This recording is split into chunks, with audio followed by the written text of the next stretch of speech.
All right, guys. Welcome back to another Power Monkey podcast. We have two of my favorite people in the world here. Of course, to my right, two-time Olympian Chad Vaughn, and to my left, world's leader when it comes to endurance training, master of aerobic capacity, Chris Hinshaw. We are down here in New Jersey, my favorite place in the world. It is nice. Hanging out. We see each other fairly often, but, you know, whenever we get a chance to kind of sit and think and talk, we always come up with some really cool ideas and kind of push forward all of our individual sports. I think we get a chance to sit down and talk about some new subjects. So yep. You guys down to delve into something a little different? I mean, I am. I always do find it nice when we get together. You know, I mean, part of the cool thing about this sport is that we have access to a lot of amazing people. And part of the fun is that, you know, having the ability to talk to them, but if you're really paying attention, they give you insight and ideas that can spark the next generation of direction for you as an individual. And that's what holds true when I get together with you guys, is that, you know, there's no intent ever. And then when I ever leave a conversation, leave like a get together that we have, it's like, oh my gosh, I've got 12 months of opportunity in front of me that just unfolded without any expectation. And that's cool. But you got to pay attention. Yep. And you got to have people that, you know, like you said, have insight into their own individual sport that can spark something, right? And I think that's why we all like sitting down, is because we all analyze our sport and have all devoted ourselves to our own specialties so much that we give a perspective that maybe is a little more unique than someone that just haphazardly gets into the sport of endurance training or weightlifting or gymnastics, that we have a nugget, right? There's just a little something that's perspective, a thought, something that we incorporate into our own training when we're working with athletes that suddenly turns into, hey, what if I apply that in this way? Yeah. What if I look at it in a little bit of a different way and see if it kind of snowballs into something bigger and bigger? And, you know, that's what happened with Capacity WOD, and that's, you know, when you brought that idea to us. But it's happened in a few different senses whenever we kind of just talk a little bit about interesting pieces of our own individual sports. Yeah, it's cool. Yeah. So I was going to say, I only feel bad that we didn't press the record button about 2 hours ago, because we're coming fresh off of a 2 or 3 hour conversation that we've already all been involved in. Yeah, and one of the conversations we were having breakfast this morning, and for whatever reason, I can't quite remember why it came up, but you were talking about a new documentary that was put out on weightlifting with regards to some of the drug issues that weightlifting has had over the years, and some of the new changes and implementations, and some of the, you know, things that came out in terms of how prevalent doping is in the Olympic weightlifting world. And can you go into a little bit kind of what that documentary is all about?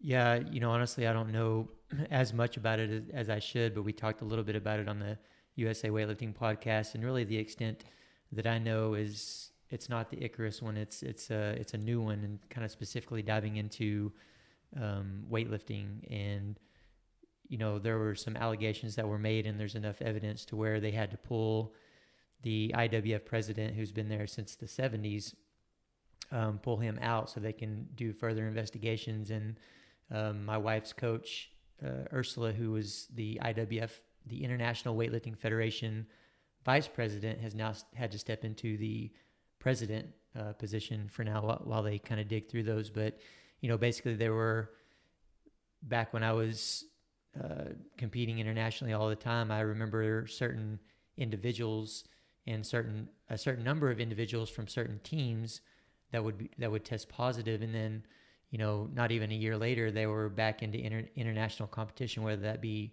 World Championships or the Olympics, and they were supposed to have been banned, which really was bad for Team USA, because we were always on the line of either having 0 spots or 3 spots, which was the lowest number of team that you could have when we went to these World Championships, and we had to place at certain levels. And so I think somewhere like 23rd to 27th place as a team would get 3 spots, and if you placed below that, you would get none. And so I remember when a couple of these teams would be kicked out, we would progress up into that, you know, that bottom range there where we could at least have 3 spots, and then all of a sudden they're back in and we get kicked back out. And so it just always seemed very fishy, and we didn't really know what was going on. We were confident that there was something going on that shouldn't have been going on, you know. teams paying their way back in. And so that's a little bit of what I think is being dug into, but also just things like they're finding out, certain athletes having, I can't remember what they call it, the specific name for it, but a stunt double, so to speak, right? So someone that kind of goes in there and do their P test for them, yeah, or whatever it is, and does their test for them, and just these things that have been covered up in a number of different ways, and we're seeing on a regular basis, old samples being retested, whether that be urine or blood, and they're able to go back and see that this athlete was doping in a certain way. And there have been a number of medals taken away from world championships and Olympics, and obviously new medals rewarded. Cheryl Hayworth, who is a power monkey coach as well, I think in 2008 she placed, and I wish I knew these numbers off the top of my head, but she placed outside of the medal. She was like 5th or 6th place, maybe 6th, maybe even 7th. And I think at least a couple individuals that were in the medals tested positive, and so she just kind of keeps moving up a little bit, and it might get to the extent where she ends up getting another Olympic medal because of it. But at this point, for the athlete, awesome. Like, if they get that medal, fantastic. Mm-hmm. But their moment has been taken away from them. You know what I mean? Right. It's gone. Like, your moment is in that time period where you're at your peak, where you have the visibility, when you have the world kind of watching you stand on that podium. Yeah. And you're having that stripped away from you. So, it's great that they're able to kind of look back and retest results and different samples and find out whether or not people were actually doping or not. But you've really robbed someone of their opportunity of standing on a podium or earning that chance at glory. And all of that content that was created during that particular time. If you go back to the Lance Armstrong era in the Tour de France, imagine if you missed the podium. You don't have any content. And those athletes, let's face it, in terms of sponsorship dollars, that content is incredibly valuable, and it's just gone. Sure. Well, those athletes have already capitalized too, right? They're probably like 10 years down the line. Like, who cares? Like, I don't care if my medal gets taken away from me. I've already capitalized on this. I've already gotten the sponsorship dollars. I've already gone through everything that an Olympic athlete who wins a medal will probably be able to do with that moment in history. If I get my medal taken away from me a decade later, it really matters not to me. You know what I mean? Well, the most unfortunate part to me, really, especially being really deep into that era and thinking about the athletes that made the Olympic team, the Olympic weightlifting team when I was there in 2004 and 2008 and even 2000, but just knowing them personally and feeling like they have, that they're freaks. They're these, like Kendrick Ferris and Shane Himman and Cheryl Hayworth, Oscar Chaplin, some of these names that nobody, some of them that people don't really know because they're kind of came before the big CrossFit boom that made weightlifting so popular, but just not knowing how good they really were. In comparison to the people. Because we don't know who was doping and who wasn't. We assume that most of them were, or a lot of them were. And we even had conversations with individuals from certain countries that would just openly talk about it. Not that they were really admitting anything or confessing. It was just part of their system. And they really, to the extent to where they didn't understand why we weren't doing it, and they were impressed with the weights that we were able to lift, being that we were clean, because they felt the difference in training on some sort of performance enhancement and off. And, it's to the point to where they don't like training off of it, obviously, because there is a big difference, right? Do you ever feel like you guys should have done it to be able to compete with the best in the world? Do you feel like they need to stop, or is it too challenging to get them to not dope, or the technology of the doping is just so far ahead of the technology of the testing that you're never going to, stop the people that are really going to want to do it? And does that kind of make you say, well, if I can't do it, is it something that I wish I would have done as an athlete to be able to see whether or not I can compete with the best and then on the podium? Or, what's the mentality from your perspective as an athlete that just know going in that I don't have a chance of actually winning a medal? Yeah, I think some of it is culture of the system. If I think about from my perspective, and being that we were very educated from the U.S. Anti-Doping Agency, and it's something that's looked down on. It's something that's looked at as wrong. So I would have never been able to bring myself to do it. I would have, I mean, as much as I would have liked to have won an Olympic gold medal, to stand up there on that podium and everything else, like I wouldn't have been able to sacrifice that. Even though I sacrificed everything else, that's not something that I would have been able to do. But at the same time, you know, I can understand why some other athletes don't really necessarily see it as wrong, because they're brought up differently. They're brought up in a system that's part of their system, and a part of their system is beating the drug test. And the drug test, or the drugs, aren't necessarily seen as something wrong. No. It's just something that it's a part of the game that you have to play. So I think it's, you know, as much as I want to look down on those athletes and say, you know, you're a cheater, and be frustrated and mad about the whole thing, I've thought about it enough, and I've talked to enough people where I do understand how it happens, you know.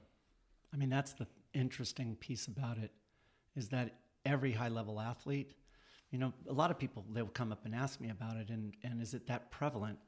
The thing is that once you reach a certain point in a sport, that opportunity walks in the door. It's not that you're necessarily looking, but it presents itself, and you're always given this choice. But it's not one of those where you're going to be put on an entire protocol.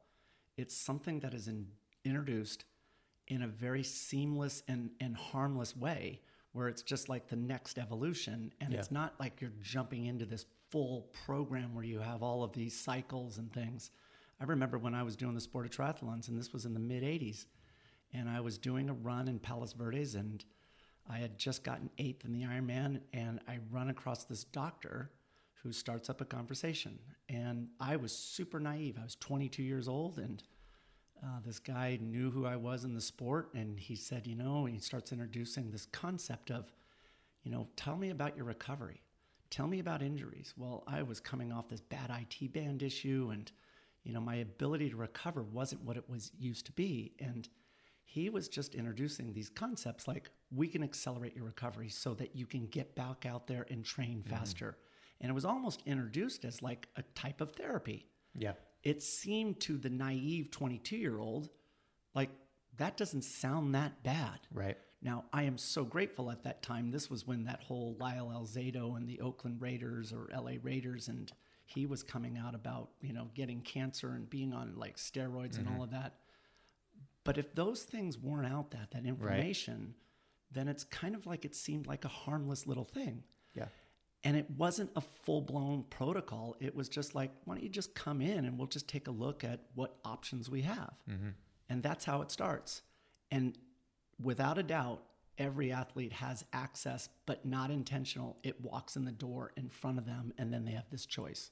Did you notice it as something that was fairly prevalent in your sport with other athletes? Something that you had to kind of reconcile? Am I going to do this? Am I not? Or was it something that you were competing against in a similar fashion that a weightlifter would? Yeah, I mean, that was the thing, is that as soon as money got introduced to the sport of triathlons, that became a very important hot topic. When did that happen? What years? So that was in like the mid to late 80s.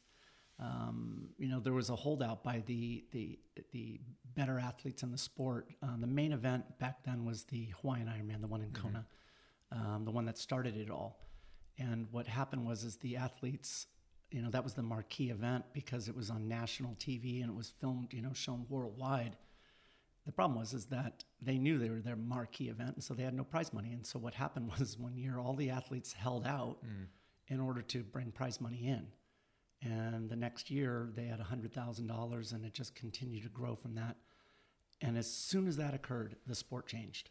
As soon as the money came in, and that's why I look at this, and I was wondering from Chad's point, like, are athletes doing this because of the monetary aspects, or are they doing it because their own self-gratification, they want to win? Yeah. And that's where I sit, and it's like, I see two sides of it. I do see athletes that, you know what do I have to lose? Because you know what? I have no opportunity in my country. Zero. Yeah. And here's my window that's going to last a very brief amount of time, and who cares? Right. I need to rise to the top and get mine. Yeah, I think it depends on, you know, your situation, you know, where you live, what opportunities you have. And it could be both. It could be winning and it could be money, For me, it would have, if I was going to do it, it would have been about winning, right? I mean, because back then in weightlifting, there was no money in it anyway, But that's where I sit. It's like you have way more risk associated with getting caught. Right. Because eventually the moral side of it's going to come in and you have something significant to lose. Where if you're in Iran and it's like, man, this is my shot and who cares? Well, it's probably government funded in a lot of those places too. Yeah. I mean, they're supporting because the medals to them matter. They want gold medals to be able to compete against, you got a country that maybe doesn't have very much in terms of a lot of Olympians, a lot of Olympic medal potential, but this is a place where we can win. Right. And if I get 1 or 2 medals in weightlifting, we become an Olympic powerhouse in a sport. Yep. For a small country that has, X number of people, we can compete against the U.S. We can beat a U.S.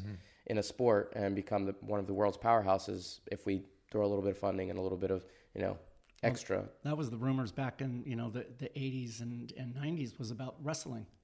That these powerhouse countries and is it really in these, and it's not like these glamour sports. Right, it's not like in track and field where they were actually trying to get a foothold, but you know what? They were dominating certain aspects of certain sports, and that to me was always like the wow, you're right. You know what? We're going to get gold medals in this particular space, and we're going to be the world dominant power. Yeah. And you saw that where it's like, wow, like this is incredible that year after year after year that they've carved out that space, and you see that in weightlifting quite a bit, where you did historically. Yeah, it's just a difference in funding as well. Like you said, Dave, they're going to put funding towards something that will allow those medals. And the way that I've described it and thought about it is that in the U.S. we have the U.S. Anti-Doping Agency, and that cost a lot of money. There's a lot of money that goes into testing all these athletes as regularly as they do for weightlifting. And I think weightlifting is probably a little bit on the higher side, but through my 10 years on the international stage, I was tested over 12 times a year. So that was once a month outside of competition, and then every national event I went to, I was tested as well. There's the World Anti-Doping Agency as well that goes around and tests everybody. And I was only tested by them maybe twice out of competition. And so the comparison of the number of times we're tested versus most of the rest of the world. And also you have the U.S. putting all this money into catching everyone. Well, you have that same amount of money, if not more, in some of these other countries that are put into aiding the athletes, that are putting into, not getting caught. Yeah. Right. For sure. It's a completely different approach, and that's what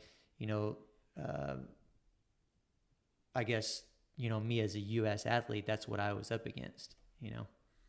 Yeah, it's interesting because I don't want to make it seem like from our perspective that U.S. athletes aren't doping or anything like that. Right. I don't think that's the case at all. And there are a lot of U.S. athletes, even the weightlifting side, that probably have gotten caught before and things like that. It's just I'm curious more on a perspective of an individual athlete like yourself, what it was like to know going into a competition, competing against others, not country versus country so much, because I don't want to come off as like U.S. being we're in a particular place morally that we don't do these things. Right. That's bullshit. I think Right. Look at somebody like Lance Armstrong. Look at it's very prevalent here as it is anywhere else.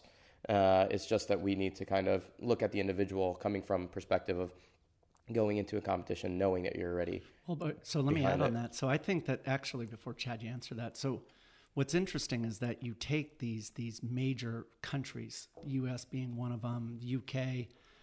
A lot of these athletes have major sponsorship dollars behind them. They're the marquee brand. And what happens when this athlete, who is this marquee brand, that is essentially powered by a global corporation, and they test positive?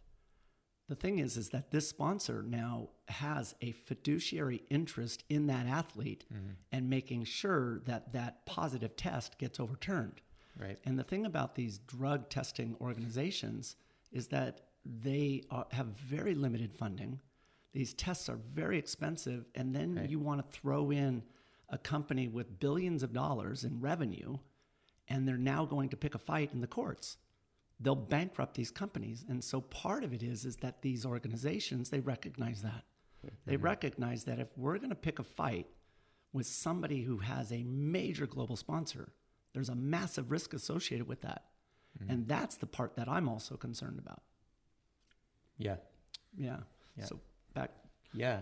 No, I mean, it's just to piggyback on what you were saying, Dave, I don't want to play good guy, bad guy either, right? Well, you're right about the funding that USADA has versus, Right. other international organizations.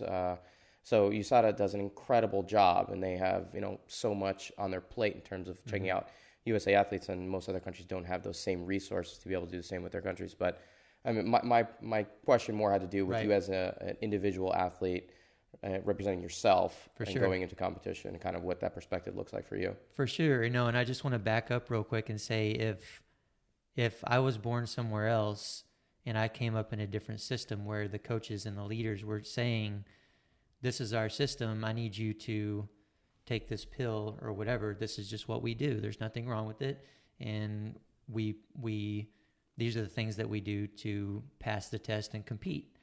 I very well may have been an athlete that would have been Right. using drugs. I don't know, right? Right. Yeah, to finally get to your question, Dave, I'll tell you that as an athlete, understanding that that's something that's happening, one, not knowing who is and who isn't, right? Assuming that, probably most, if not all of the top 5 to 10 athletes in each weight class are. I really tried to ignore it as much as I could and just train. But I will tell you that I went through at least a handful of years of my training focused on those numbers that those athletes were putting up and not on improving myself, right? I mean, I was trying to, my best snatch as a 77 kilo lifter was 150 kilos. And so as soon as I did that, I overlooked 151 kilos because I knew that to be on the podium, I was going to have to snatch probably 170. So instead of trying to get 151, I was aiming for 160. When I snatched 150, that gave me enough confidence and enough ego, I guess, to think, if you can do 150, then you can do 160. Maybe that would have been true if I would have done 151 first and then 152. And then because I had a good number of years left in me, I did 150 when I was 24 years old. So if I would have taken the appropriate steps and truly focused on myself and my own numbers and truly, ignored the numbers I think it's good to ignore the fact that they were on drugs, but to truly ignore the numbers that they were putting up and focus on myself, I think I would have ended up snatching, I mean, who knows if I would have or not, but I think I would have ended up snatching at least 5 kilos more than what I did instead of being stuck. And honestly, when I was chasing those bigger numbers, 160 after snatching 150, I actually went backwards for a number of years. And it took me, 7 years, I think, to get back to 150, to claw my way back to 150. So, there were definitely mistakes made on my part on perspective and on where my focus should have been. I mean, I find that story really interesting because as athletes, when you're young, there is this, when you're young, you're almost invincible and gains come quick. You have this really incredible growth in terms of overall performance. And then eventually it kind of levels off. And when it does level off, it kind of catches you a little by surprise. It's like, wow, I'm not getting the gains that I am. I'm not hitting the PRs that I used to. They're not coming as frequent. And you end up like thinking, what's wrong? Like, and to rationalize that, it's a really difficult thing. And so that's where like these performance enhancing drugs come in, is like, there is a way to continue that escalation and get back that feeling that you once had. Yeah. It essentially brings back that youth. And that challenge when you plateau is a really difficult piece because now you know what you have to do. You're fighting for the fractional gains. Yeah. and you have to be okay with that. But it's really hard, but you're going to work for 5 years and you're going to improve, your mile time by 3 seconds. And that's what it is. Yep. That's the tedious part. But those 3 seconds make a significant difference. Right. Those 3 seconds, it's the difference between, 50th in the world and third. Right. Yeah. If I could go back and spend 3 years on only improving 1 kilo off of that 150, I would take it in a heartbeat. Yeah. Because I never snatched any more than that. So that 1 kilo would have been everything to me. And then maybe that would have turned into another kilo in another 3 years, so that would, hopefully, anyone out there listening that has reached some sort of plateau, if you can make sure that you're looking at it in the right way and you're truly focusing on yourself and improving yourself as opposed to chasing someone that's maybe a little too far ahead of you. Yeah, use them for motivation and information, but these small improvements that if you can continue to make those small improvements, no matter how long it takes you, can add up in a big way over time. I wonder, Dave, we haven't really talked about gymnastics any though. Are you aware of any performance enhancing drugs being used in that sport? Maybe it's me being naive and not looking into it. Chris, you mentioned, a doctor coming up to you and it being like somewhat available earlier on in your career. I never saw it once in my whole career. Mm-hmm. I was never, presented with anything. I never... for example, anti-inflammatories, painkillers. Mm-hmm. You've never had a situation, and it's a naive doctor. It's where you maybe go into your family practitioner and it's like, hey, you know what, I could give you some Vicodin to kind of deal with that. Yeah, everything that was ever offered or available was legal under USADA or WADA. Everything that we ever had available to us. I lived at the Olympic Training Center for 4.5 years. Right. I was a Stanford gymnast, and when we were there, everything through our medical department was all stuff that was allowed. It was not on a prohibited list. So I was never presented with anything that was on a prohibited list. And if it was, you would have the TEU forms to be able to show why you were allowed to take that particular substance. Is it because you're really treated as an amateur all of those times and that the money aspect isn't a part of it? Not necessarily, because when I was living at a training center, I was a professional athlete. I was, once you end your NCAA career, you've jumped right into, amateur status out the window. And so, I had sponsors, I had, monthly stipend coming in as a national team member. So the money was there. It was not a lot of money, but it was... Right, but you had performance bonuses. Sure, absolutely. Right. We had all those things available to us. So if you won, you made more money. Yes, you did. All those things were there. So, and to be honest with you, I never saw it on the international stage either. And maybe it was just hidden well. Right. I never saw it. It's got to be there only in the sense that most of these drugs, that's the misunderstanding, is they're really helping in your ability to recover. Sure. That's really what it's about. And so you can, from injury, from doing more work, that's really the value. It really is it's almost like a fountain of youth where, you know what? I can go out and I can train hard 2 times a day, and you know what? The next day I'm good to go. Sure, and everybody at that level is training their ass off. Everybody is working so hard. Right. It's not about working hard anymore. It's I was hurt a lot, and I would need additional days of recovery, especially as I got older. I was one of the older gymnasts who were competing. I was 28, 29 years old when I retired. I was the old man on the team during my last few years with Team USA, and I had 2 torn ACLs when I went to Beijing. Both my ACLs were torn. I had a sublux shoulder at Olympic trials right before we left. I was beat up, you know what I mean? The ability to recover later in my career, especially when you're younger, it happens much faster. You recognize the importance of recovering quickly so that you can actually get back to the training that's so important. So that's something that I think I maybe didn't see people's ability to recover as much. I just know everybody worked hard. I just didn't have that. Were you naive? At that point? I would assume, I thought that it just wasn't happening in our sport. And maybe I just don't know the answer. You thought about it. Oh, yeah, we would talk about it. We would talk about it a lot. We talk about my Soviet coaches. I had Soviet coaches at the Olympic Training Center with me, and they were fantastic, and they would, we would joke around, be like, "What about you guys? Did you guys ever have anything when you guys were, coming up in the mid '80s and late '70s, mid '80s?"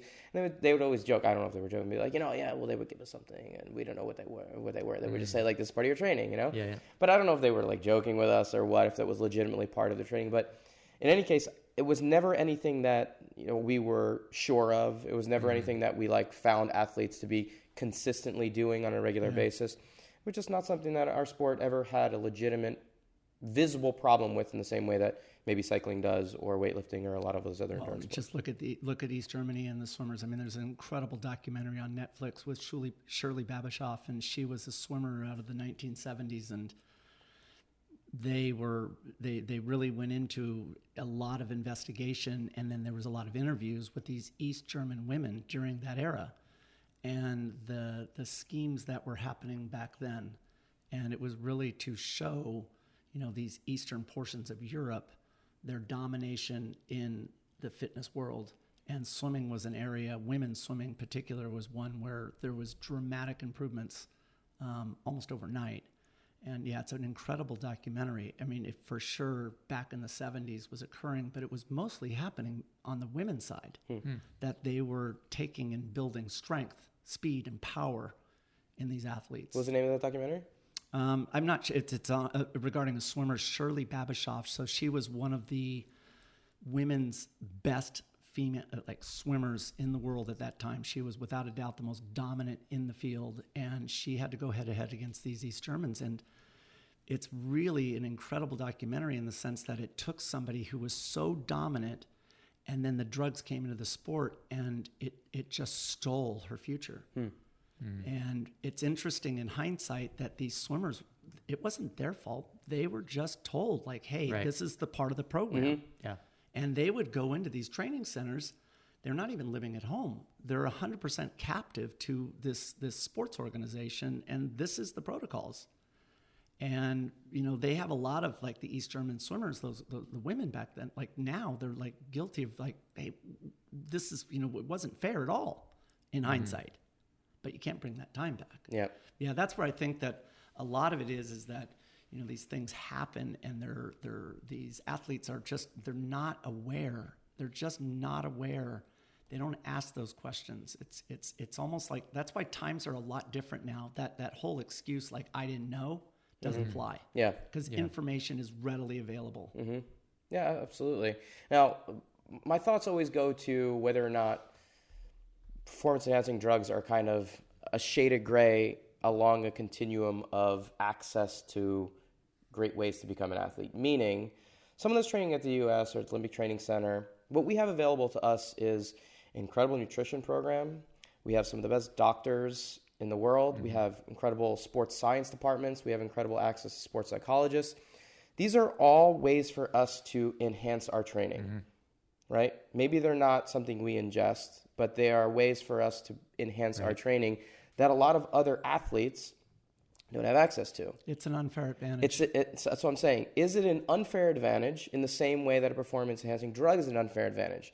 Meaning that because we were born in a system that has those things from a financial standpoint to allow us to train at a higher level, does that ever get factored into your guys' mindset in terms of what is really performance-enhancing? Yes, that drug gives me an edge out on the competition floor. But me having been born into a system that allows me to have access to all of these things, whereas maybe, someone that trains in, a country that has a fraction of, the financial input into their training, they have, they're living at home, they have nothing available from, any of these other systems. They have barely nothing to compete with what we have in all these other external factors. Have you guys ever thought about kind of how those things play into what it means to be performance enhancing, and how does a drug fall into that kind of continuum?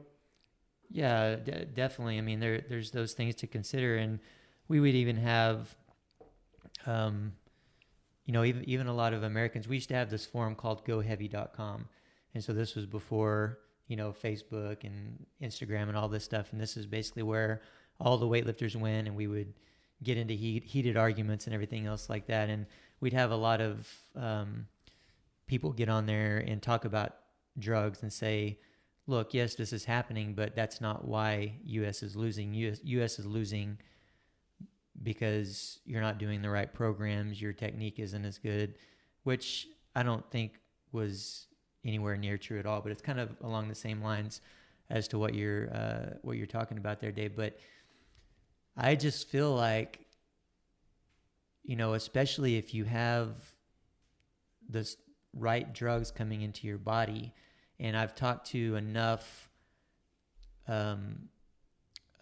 athletes from like even the 70s and the 80s that American athletes, American weightlifters, that will just come up and have a conversation with you and say, look, that it wasn't really wrong back then. I was on them. I did them, and I have a lot of experience, and I experimented with them a lot. And I think 100% of those from that era that I've talked to say the minimum that they got on their lifts was 10%. 10% is the running number for how much more weight you could lift on drugs versus not on drugs, 10%. So I don't think in weightlifting, if you're on the right specific drugs, that you can get, it's hard to say you can get 10% from what you're talking about. Like, yeah, maybe. I don't know. Yeah. I don't know the answer to that. Right. I'm saying maybe it's not 10%. Maybe Right. it's not even close to that. Right. But is there a benefit? And So there's a benefit. Right. Yeah. So on my side, so if I look at my triathlon days and as an athlete, and then I could look at my coach's days in the CrossFit space.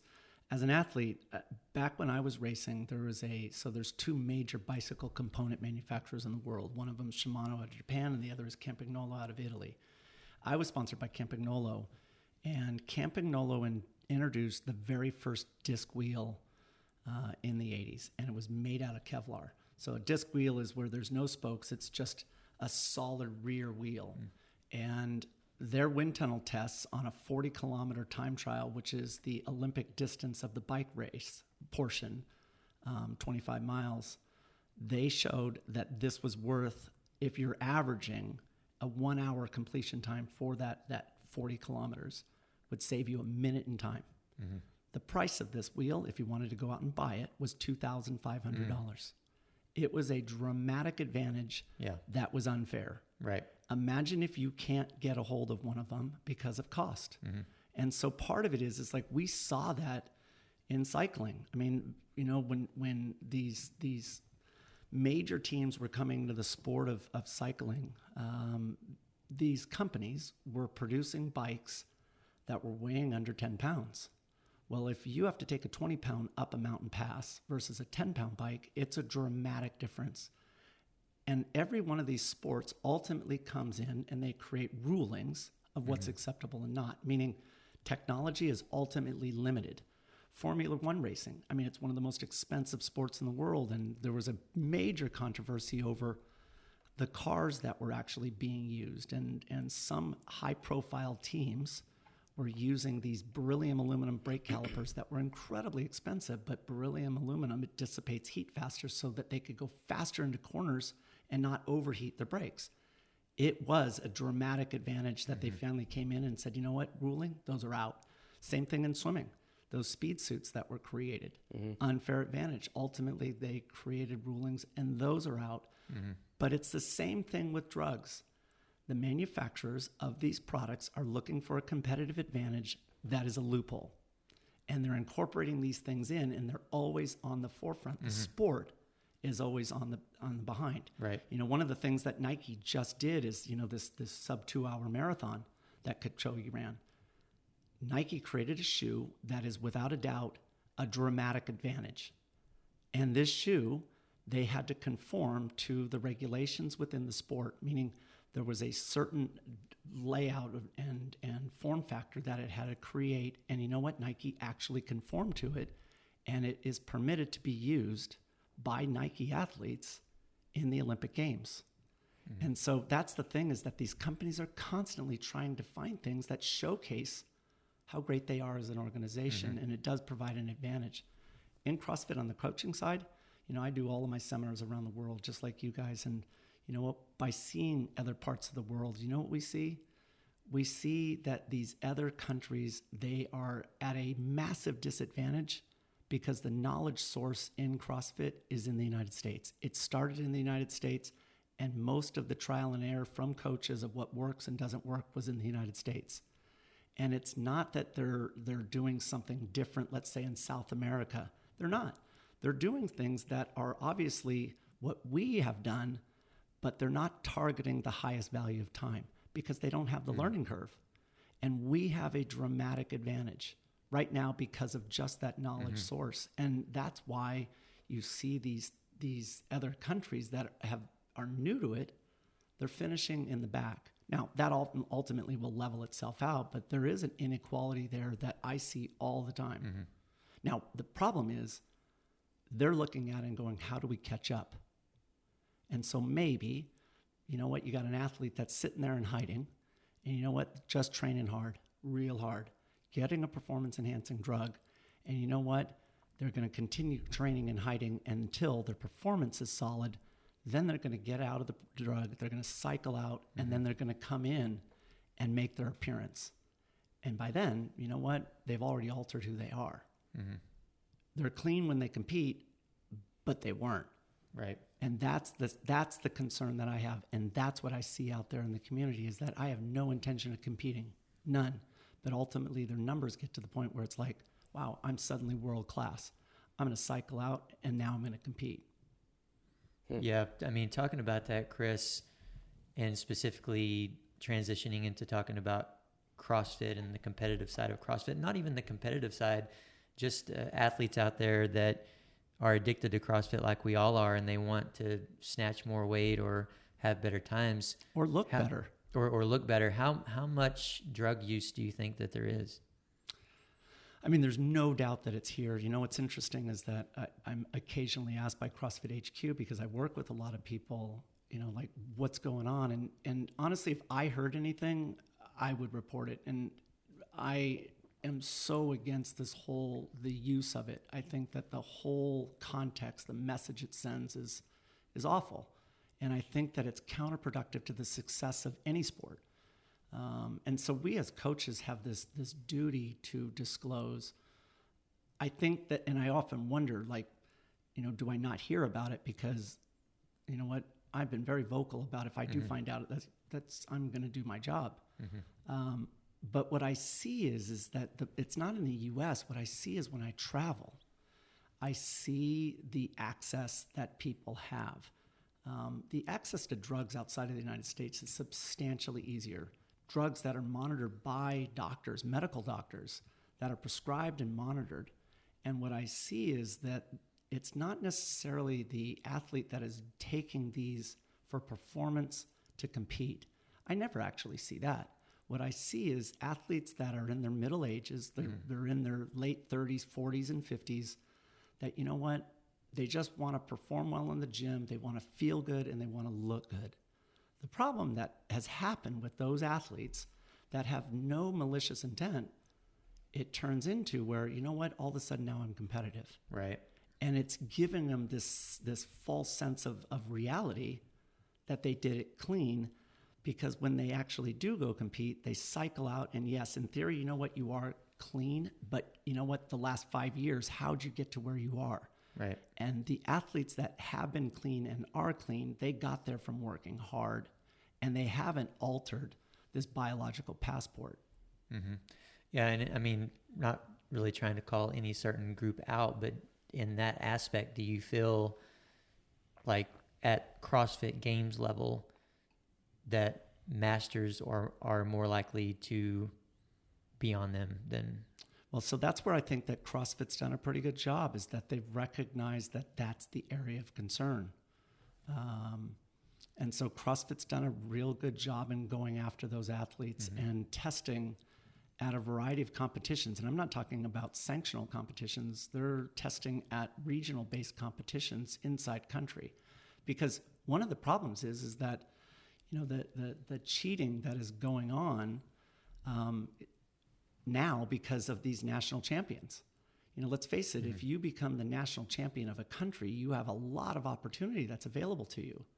And so one of the things that's really interesting, I mean, that's the thing. Here's people that aren't aware of that this is occurring, they're being naive. The fact is that there is, by becoming a national champion, a substantial amount of opportunity because you will capture the highest value of sponsorship dollars in that community, because that's the peak of what the sport's about in CrossFit, making it to the games, being a national champion. And so it's not just taking PEDs. The level of cheating is at a range that is shocking to me. And I was first introduced to it when I saw a wall ball, and it was a rogue ball that said 20 pounds, but when I pick up that ball, it weighed 6 pounds. How do you know that ball that you're seeing weighs 20? How do you know that that barbell isn't actually hollow?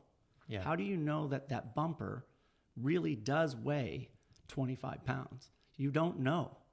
And the thing is that's where we are naive. We're naive in the sense of the value that becoming a national champion presents. Because you know what? We're not aware of that level. We're looking at the obvious. And the cheating levels are cover a broad range. It's not just PEDs, but there's no difference between a PED and hollowing out a dumbbell. Yeah, it's interesting that you bring that back up. I think I remember hearing you talk about that before, and I completely forget about that part of it. But how easy would it be for someone to use a 6-pound ball that's labeled 20? I mean, I think you said you witnessed that happen before, and that's definitely very, very unfortunate. Well, and the shame about it is that imagine if you're an honest athlete. So the same thing like you were talking about in weightlifting. Well, imagine that you are a contender for your national title, and you're aware that the person that is actually ultimately going to win is doing that type of cheating. What do you do as an athlete? Because you're never going to beat that person unless, of course, they stop or get caught. What do? Do you quit the sport, or do you cheat yourself? And that's the problem. Yeah. I mean, it's the same thing with drugs. It's like, do I just settle on the fact that I'm always going to lose because the system is never going to catch that person by taking performance-enhancing drugs? Do I just back out of the sport? Right. And that's the problem, is that we're losing a lot of opportunity with athletes and the potential that they have because they just give up. The system isn't capable of covering the entire globe. Is there an answer to that? I mean, how do you fix that? I mean, that seems like it's a unwinnable problem there. But we could require, I'm a huge fan of what CrossFit has done in the sense of creating these national champions. It has created a groundswell of opportunity that is outside of the U.S. that's unlike anything that I've ever seen in the 11 years in the sport. And I love it. I love the fact that they've created these sanctional competitions too that are forcing these athletes that normally just stayed in the U.S. and they're forcing them to tour. I mean, Rich Froning's doing 5 sanctional competitions this year. And you know what? Rich Froning, when's he ever left Cookeville, Tennessee? And now he's leaving for 5 events. It's incredible. I think that CrossFit, keeping the open as the marquee type, the peak test is important. But we also need to make these athletes that qualify do a sanctional. You know what? Force them, because it's part of what CrossFit's trying to do, is get these athletes to travel. So why not take a combination of points between the open and a sanctional? Yeah. And if you are cheating in the sanctional, the truth is that, you know what? Those are where the tests are, and you're going to get caught. But by combining the two, you're going to get weeded out. You're saying no qualification directly to the games from just the open? If you want to minimize let's face it, can you reprogram a Concept 2 rower and actually show that you're rowing at a speed that you're not? Of course you can. And we're naive to think that doesn't occur. And so how are you going to police it without the finances to actually do it? Yeah. You have to have some other qualification process. And that was the thing, is the old regionals, you know what? You're in, but you have to make it to the next phase. Right. And now you're going to have to prove yourself right there. Well, I like the way that CrossFit's done this with these sanctionals. I think it's the way to grow the brand globally. And I think that it's clearly working. But the number one thing that they want is that ticket to the games. Yeah. And you've got to make sure that people aren't just getting that ticket because they want to capture the sponsorship dollars. I mean, you're seeing that first day where you're cutting, such a large number of those national champions. You're seeing people that, clearly can't compete with the top cream of the crop athletes. Yep. And who knows whether or not they got it because they were the best athlete in their country or because they finagled something or fixed something so that their scores looked inflated. Well, just look at the athletes that couldn't do those rope climbs and then go back and look at their open scores. Mm-hmm. Yeah. How is it possible that you dominated in certain events and you can't climb a rope? Mm-hmm. Part of it is like you just go back and look at numbers. Yeah. How is it possible? It is, I mean, as a potential fix, and I don't know if this is possible, but do you see it possible to only do workouts in the open that can't be cheated? For example, then there would be no wall balls, there would be no barbell. There would be a lot of burpees and pull-ups, I guess. I mean, what else can we... I actually think that's a pretty elegant solution. Making someone prove it at a sanctional event where, there are people there that are kind of standardizing everything. If you let someone videotape themselves and use that as the marker, they're going to figure out a solution, right? They're going to figure out a solution just like people do around, putting together authentic numbers. So I think that's actually a really good way to be thinking about it. Yeah, and we don't ever want to lose sight of what the Open was about. I mean, it was really, it is the largest community-based fitness event in the world. There's no bigger event than that. No running competition, nothing that remotely comes close. And we want to make sure that that's still available because it's an opportunity for any individual to compare themselves against the best. I love that concept. The problem is that it can't be the only one that allows people to punch their ticket in terms of the national champions. It just can't. I mean, in the sport of triathlons, Ironman Corporation, they recognize the value of their brand just like CrossFit does. It's the brand that is the value. And back in the 80s, what they were recognizing is that, we have one event, but we have this phenomenal brand, and it's by far the highest value brand in the sport. How do we leverage this brand? And what they did is they created 5 different Ironmans around the world, and they created a point series. And the Ironman in Kona was worth double points, but every other event was worth single points. And what they did is they had this series at the end that whoever had the most points, there was a prize pool that was divvied up amongst those leaders. And what it did back then is develop these other countries with what was Ironman. So there was one in Germany, there was one in New Zealand, there was one in Canada, there was one down in Brazil. And what was happening is we were forced to travel the world if we wanted a piece of the action, that piece of the pie at the end of the season. And it was smart. There was no way around it. You know what? We had to build and accumulate points. What if you had that type of a point series that's how money was distributed? That's the thing, is that people are going because it's the money aspect. I mean, these guys, let's face it, they are creating professions out of the sport, which is great because that's what's going to drive the future. People can make a living. Yeah. But we don't want to reward the cheater. We don't want to force that cheater to innovate, which will ultimately cripple the sport. And so how do you weed them out through the process versus just more policing? Yeah. Because, there's no way to fund that.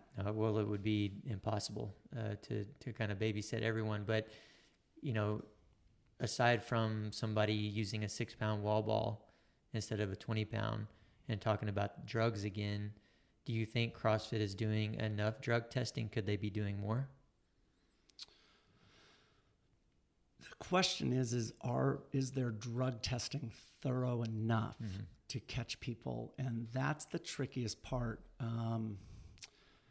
Without doing an athlete like biological passport and monitoring athletes over time,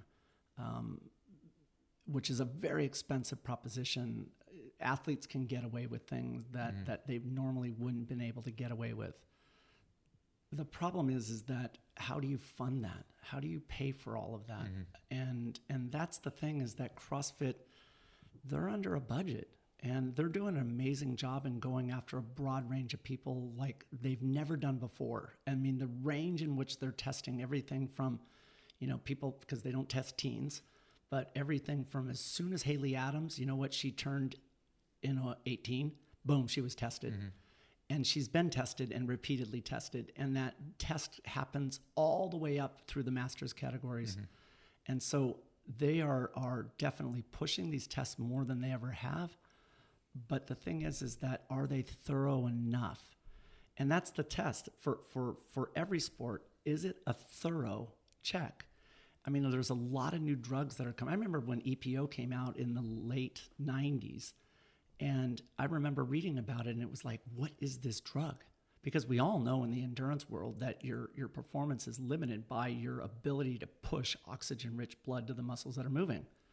This new drug comes out because one of the teams in the Tour de France got caught with these vials, and it was like, what is this? And it was like, I read about it, I'm like, that's genius. That drug is genius. What it does is it actually forces your bone marrow to secrete more red blood cells, oxygen-carrying cells, to fuel your aerobic capacity. What a dramatic advantage. And they fixed the weakness in every endurance athlete. I'm going to deliver more oxygen-rich blood. And that came on the scene. And you know what? There was no test for it through the 90s. None. They weren't able to do it. I think it was until like 2004 at the Sydney Olympics when they produced an ability to test it, but it was through a biological passport, meaning, you know what? Your body has a different amount of this EPO being, so your kidneys make this EPO naturally. And what was happening is that they were creating a test. You would sample, they would get a number, and were you maintaining that number? If your body continued to maintain that same level, that was your natural production of EPO. But what if they saw a dramatic rise and then a dramatic fall or a dramatic fall? It's suspicious. So a lot of athletes take testosterone. Athletes produce different levels of it. And what they do with this athlete biological passport is that they can see fluctuations in that testosterone, and so they can see anomalies. That doesn't make sense. And that's how they're catching people, because there wasn't any other way of testing it. And that's the problem, is that how on earth would CrossFit, if the USADA can't keep ahead of these countries that are producing these next generation drugs? The drug comes out first, and then they come up with the testing protocol. Right. But a biological passport could do it. But how do you fund it? Yeah, that's very interesting. And yeah, I think that's, if they can come up with a way to fund that, that would be a great addition to what's going on to try to keep things on a level playing field. As you were saying that, one thought that came to my mind, we had this weightlifter, this female weightlifter that was formerly a male, that competes on the international stage and wins medals. And I think this has happened in some other sports. What do you guys think about that instance where we have a former male athlete who has had a sex change, but also has, other advantages that males have, that's coming in and competing against females? What do you guys think about that? I mean, I think it's an incredibly complex and difficult subject. My thought goes to potentially creating a separate category. Create a separate category for someone that is in that grouping where they were a male transitioning into a female. They have, elevated testosterone. They have increased muscle mass. They have the ability to do things that females just aren't able to do from a biological standpoint, and create a new category for that particular athlete. I don't think it's at all fair for the females who are doing everything they can to maximize their potential to compete against someone that is just physically and genetically superior in terms of what they can possibly do. So in my mind, one way to figure out a more level playing field is to create a new category for them to be able to compete against athletes that are in a similar group. But I have a question for you. So take Bruce Jenner, Caitlyn Jenner. Biologically, right? Caitlyn Jenner still has the biology of Bruce Jenner. And so could you just revert back to that and going, biologically, is that a male or a female? And there's the standard. And so it doesn't create I just worry about a bunch of just gray, vague area because someone wants to label themselves a certain way. And now all of a sudden we have all of these categories. I mean, I think that just back at its core, from a DNA standpoint, do we look at the biology and go, you know what? this is your category. And that's the definition, meaning it's just clear. It's a ruling of yes or no. And I just worry that, like, you see, and not trying to be insensitive of it, but it's like, do we create these vague open spaces as people's political biasness or whatever come into the sport? And it's like, I'm just going to create my own category, and I'm going to force the organization to create, a medal for that. Mm-hmm. And I worry about it creating confusion and diluting what historically has been done. Yeah, I mean, there's definitely a validity there. I mean, I see that side of it as well. I don't know what the correct answer is. Yeah. To me, the psychological component is a huge factor in being an athlete as much as the biological factor is. So, I mean, I look at it as like, if someone, psychologically feels that they are not what their biology says, that's something that needs to be considered as well. And I'm not saying that it's an easy answer as to, creating additional categories and subcategories within those, or just saying that a male can compete in a female category is the right answer. I don't know. I'm looking at a perspective of understanding that the reality of where we are moving forward is going to have to allow for more options. Mm-hmm. And I don't know if just saying a male competing in the male and the female competing in the female is going to be sufficient in terms of how we are moving forward in 21st century. So I don't know what the answer is, but I think your point is extremely valid. Yeah, I'm with you. I definitely don't know what the right answer is, but I'm confident that it's not to allow the former male athlete to compete against the females that have always been female. I can't see how that's the right answer. Yeah. And I don't understand. The big problem that I have is that I don't understand how it's happened to this point. Mm-hmm. And maybe the organizations have just kind of not wanted to look bad or had their hands tied or something that has allowed this to happen. But it's definitely, I mean, or political pressure. I mean, let's face it, that there could be some pressure because there's, an entity behind somebody. It goes back to the whole thing with, if you've got a major sponsor behind you, you've now got $1 billion of backing that's going to protect you. And you wonder, like, that push politically isn't worth the risk, the exposure, the negative press on an organization. Because let's face it, like USA Gymnastics, if there's bad press, there's a downturn in the sport. And it happens fast. Yep.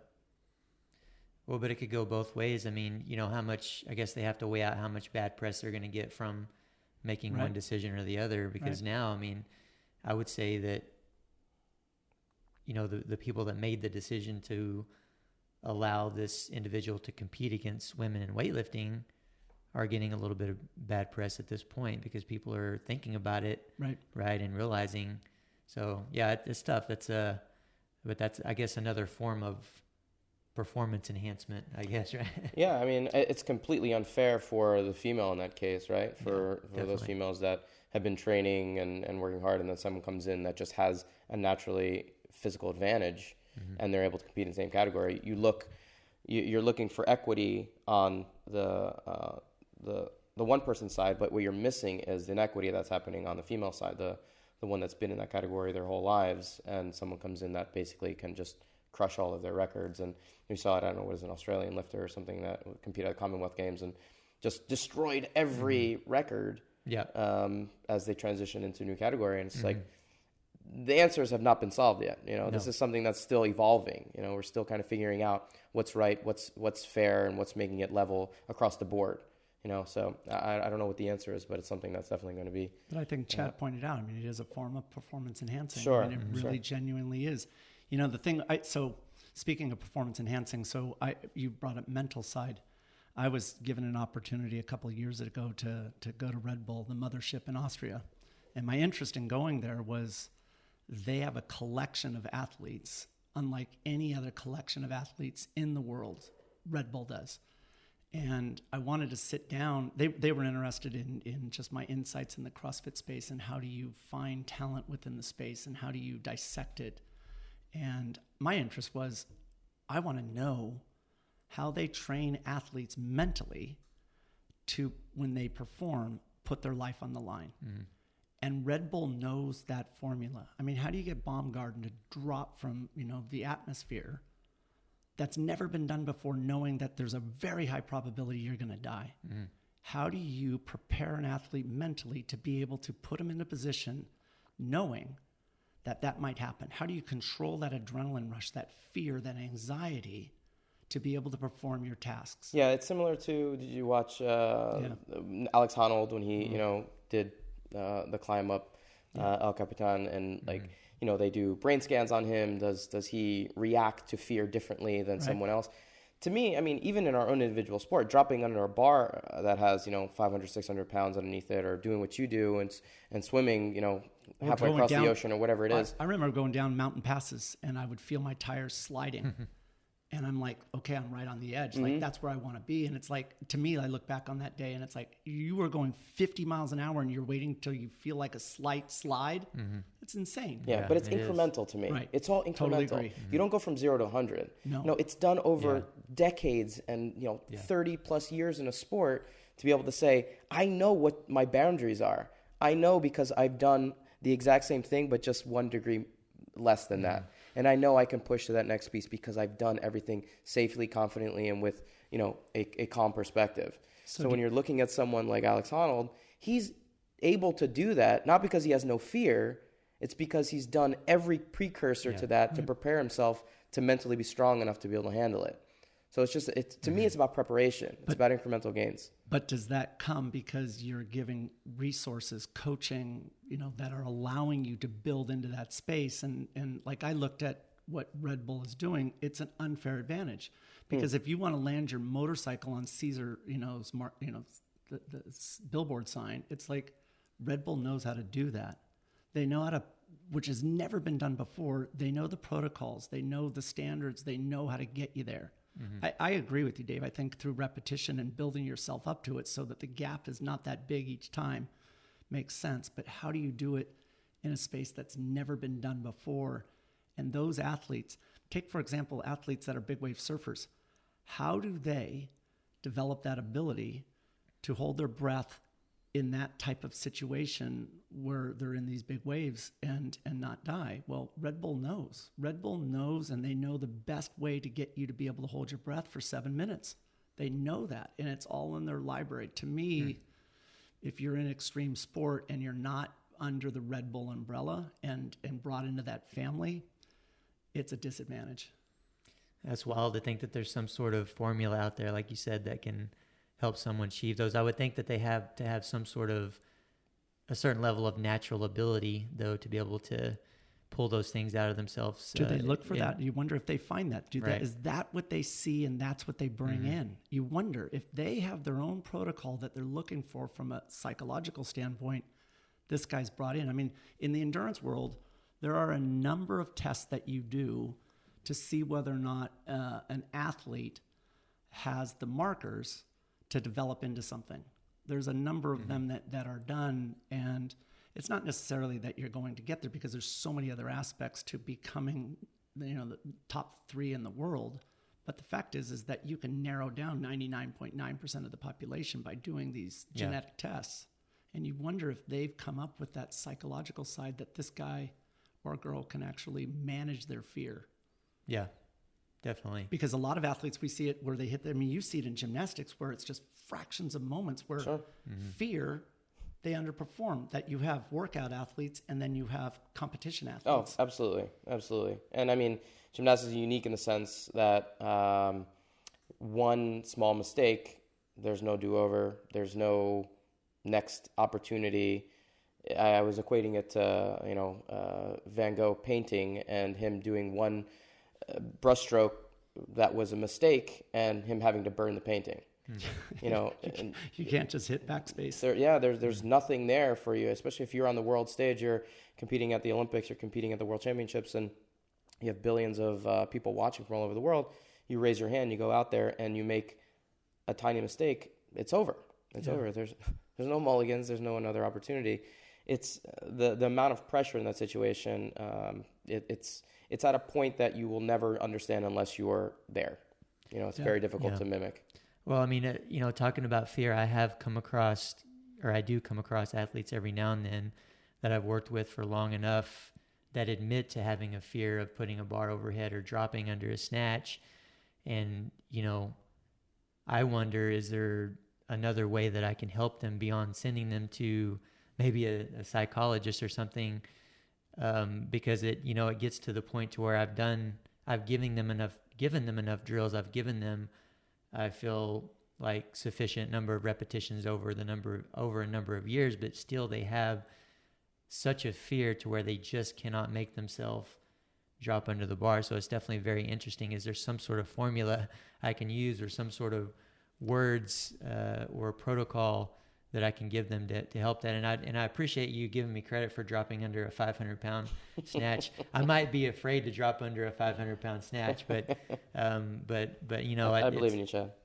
Yeah, hey, maybe if I can find the right performance enhancing drugs. I am curious, Chad. So what is it like when you're about to come out, and let's say it's a national championships, and you're coming through the tunnel and you're about to walk onto the platform, and you come out with the lights, and you've got the way that those stages are set up where you're looking out and there's 1,000 people out there, and you literally come out and your lift, it's a few seconds, but it all can go bad just at the very beginning.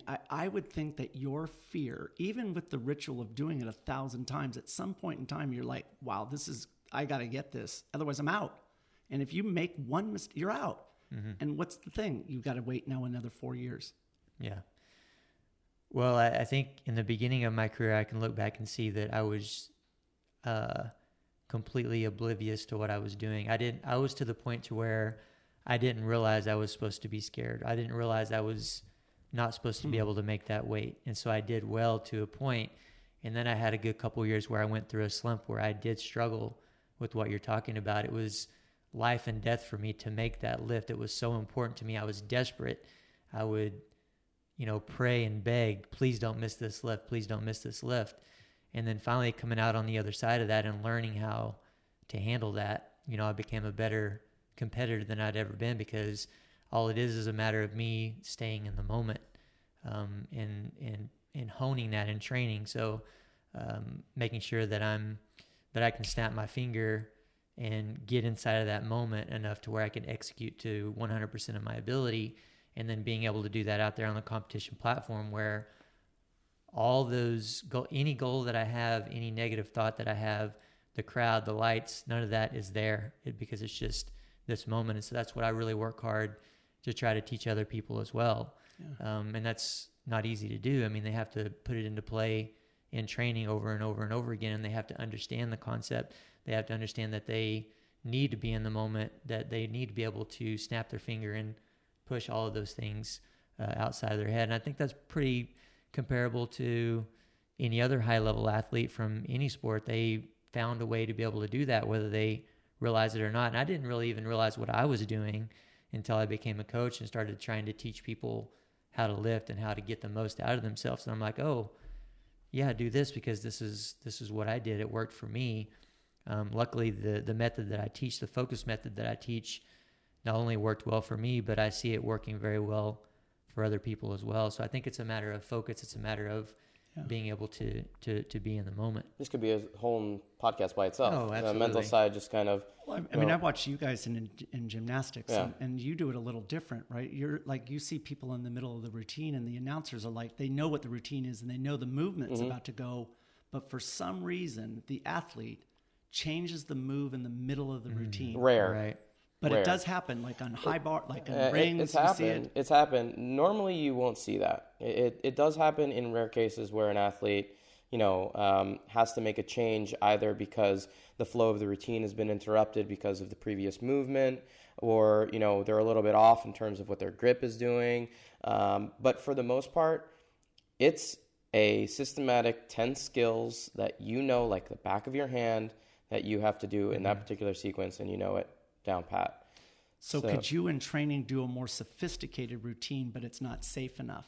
We do that all the time. So you're taking a routine that when you get to the big show, it's safe. Well, what we will do is we will train harder routines sometimes, like far enough out from a competition to like build endurance or to build the mental capacity to, once we do take out some of the skills and make it slightly more easy in terms of the difficulty, we say, this is nothing. I've done it so many times at a more difficult level that when you get out there and it's, it's a couple of tenths less difficult, then you're like, no, it's no problem for me. The mental aspect has taken over in terms of it being a much more simplified routine. So when you nail one of those and it's just like, and you finish it, it's just like, I mean, is that true satisfaction? Like, wow, that was incredible. I was on autopilot and just perfection the whole way through. Or do you sit and I'm just curious or do you finish and you're like, man, I should have thrown in a harder element? Rarely does that happen. Rarely. You're just happy that you hit your 10. Yeah. Rarely. Unless, you end up being a tenth away from the gold medal and you ended up in silver and that 1/10 would have pushed you over the edge. But for the most part, hitting is the most important thing. Right. So you still needed to be mentally sharp. It wasn't like like an easy shot. The same thing with your lift. It's not like your lift is like, oh man, I could have done, a kg heavier. It's like I was on the edge. Yeah. If you're competing on the world stage, you're right. still putting out something that's right. Well, I mean, if for anyone that's done a lot of snatching, especially heavy snatching, when you hit your max lift, it's so technical that it feels good. It feels like you could have done another 1 or 2 or 5 kilos, right? So when you're technically proficient, your max snatch should feel like, hey, that was easy. I could maybe do another kilo or 5 kilos when in reality, maybe that was it for the day. But I like what you said there, Dave. We do a lot of overloading, or we should be doing a lot of overloading and exaggerating in our training, and that helps that mental part. That helps you be able to free your mind a little bit to be able to focus more and be in that moment. For example, I did a lot of heavy front rack holds with 120 or 130% more than what I'm going to be clean and jerking in the competition, or pause squatting more than I'm going to be clean and jerking or snatching in a competition. So I think that's a big part of it too, in training, not only physically to be stronger, but to be able to mentally be stronger as well. Now, Chris, before we wrap up here, I'm sorry to just kind of jump into it like that, but I wonder if you have a quick tip that you can share with the listeners before we close it out, specifically in regards to, we talked about drugs. We talked a lot about drugs. And you said, one of the things you said in the beginning is that drugs are about allowing someone to recover better. And in CrossFit, not only recover better from the volume that you're doing, but to be able to recover better inside of the actual workout. Do you have a quick tip for the listeners out there that you can give them to work on helping the recovery? So in the endurance world, what we recognize is that there's these 3 main qualities in all workouts. And one of the qualities that we often ignore outside of the endurance world is this ability to recover clear fatigue. And one of the major measures of aerobic fitness is how fast can you recover. And I'm not talking about after you're finished with a workout. I'm talking about during a workout, during a race, during an event. How fast can you actually clear that fatigue? And the way in which the endurance community works on this. I mean, take a guy like Usain Bolt. He's not even in the endurance space, but in terms of running, fastest runner in the world, how does he prepare for running the 100, the 200, the 4x1? He has to do prelims, semis, finals. How does he actually focus on and develop his ability to perform all of those in the Olympics? How does he do it? Well, what he does is he does running sprints. And then instead of sitting around always and doing nothing, what Usain Bolt does is that he works on what we call this active recovery. He goes and he moves after he does this sprint. And the intent behind that is, I'm going to move in my recovery instead of stand around and do nothing. Because what I want to do is accelerate the rate in which my body can clear the fatigue that was just created in that high intensity sprint. So in the endurance world, we do the exact same thing. What we do is we do high intensity efforts into an active recovery effort. We create fatigue with a sprint, like a high intensity hill climb. And then what we do is we actually continue maintaining a moderate level of intensity until we actually recover. A lot of times what happens with athletes is that their focus becomes on the intensity side. Let's face it.